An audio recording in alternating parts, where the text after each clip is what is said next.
This train was stopped at Lower Sullivan's curve for about 10 minutes. See the rest of it coming around the corner. Must have been waiting for traffic to clear farther down the pass, because he didn't stop for more than maybe 5 minutes.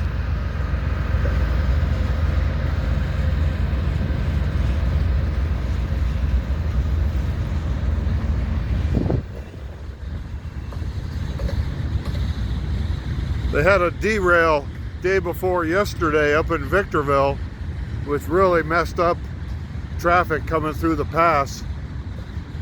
So I'm guessing it's been pretty busy since they got it reopened yesterday afternoon.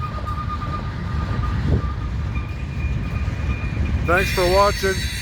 Like, comment, subscribe, ring the bell, and you'll never miss one of my videos. Thank you.